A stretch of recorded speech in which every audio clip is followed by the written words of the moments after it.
Hi there, my name's Doug Meacham and I'm with the Ministry at Grace Chapel, and we do quite a bit of props and creations for events here at the church, one being our anti-drinking and driving, texting and driving event that we do in the fall, and it's called To Hell and Back. And so we had to create a dragon, and I couldn't find a lot of great instructional videos on YouTube that talked about that, so we went ahead and just started from scratch and created our own dragon, and wanted to be able to share how we did that. It was fairly easy, some of the steps we took to be able to get that done.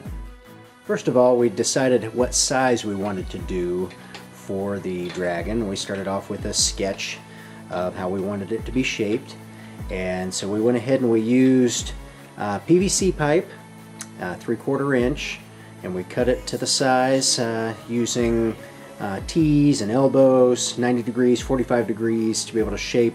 And we decided we wanted the mouth to open, so we used actually some ideas from what we saw out on the internet of a way to hinge the jaw, the bottom jaw of the dragon, to be able to allow the mouth to open, and for the operator to be able to use it almost like a giant puppet to be able to use that mouth and jaw operation with the PVC pipe. So then we covered the PVC pipe with chicken wire. We used a little 1/2 inch size of chicken wire, and got a pretty good size spool of that to be able to use. We went ahead and stretched it and shaped it the way we wanted it around the PVC pipe, and just kind of zip tied that down along the way there. And then we filled in part of it where we wanted the mouth to be with cardboard, so that way we would have kind of a foundation of the mouth.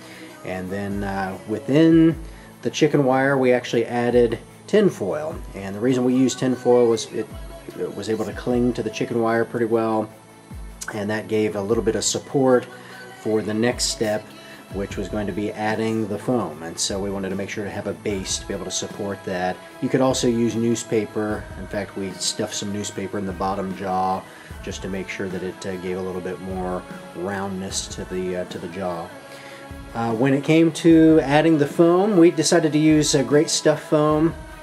It's fairly inexpensive, just a few bucks per can, and it only took us, I'd say 6, maybe 7 cans of the foam for the size we did for our dragon. And so with the chicken wire, you were able to just go right down along the head, just to making sure you kind of get it in an order. The good thing is because a dragon head should have kind of a reptile kind of a look, the foam naturally gives that texture. It looks like scales when you do it in kind of an orderly way. And so that's what we did. We made sure to go around the eyes, making those a little bit bigger, just kind of giving some texture there and some size around the eyelids. And then we also created space around the nose, kind of give a little bit of a formation of nostrils. And we allowed for tubes. We actually inserted a PVC pipe in the nose area to be able to allow for a tube to run up through for a fog machine, to let the fog go through the nose, kind of get that look of smoke coming out of the dragon's nose.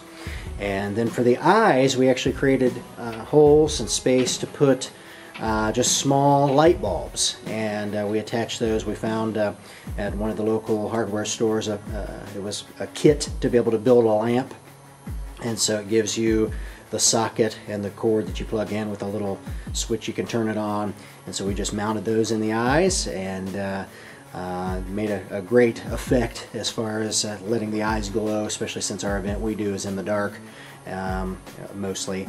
It gave that effect of the eyes just kind of piercing through the darkness. As far as the color, we decided to just kind of use a black flat base paint to start off with, and we made sure to cover the whole dragon head with that to start. And then we added a burgundy color, and then kind of a brighter red just to make it pop, to give kind of the mix.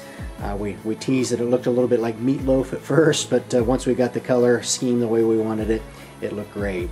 Then as far as the The teeth, we found these little half moons or crescent moons at a craft store, and they were about the shape of the teeth we wanted, so took those and took a kind of a Dremel type of a tool and made sure to shave those down to a little more of a point. Added those in with some super glue, and you've pretty much got the whole dragon head there in that capacity. Now, we did want to add for the neck some cloth so that our operator could be kind of covered, and once he's up underneath there, he'd be able to have that covering over him.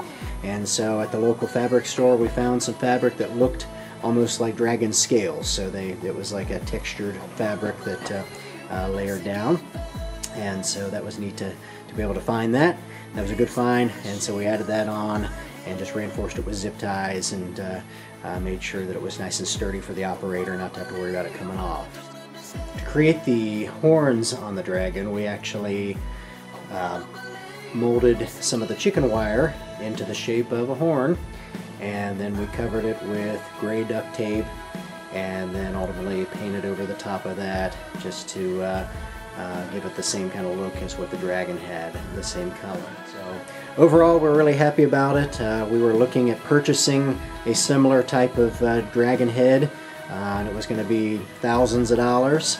And so for our low budget production we're doing, we were able to build this for between $150 and $200, and that includes all the materials, the paint, the cloth, just everything that needed to put this together. So hope that helps. We again really appreciated any information we were able to gather on the internet, and so we wanted to make sure to be able to offer this so that you can build a dragon for yourself.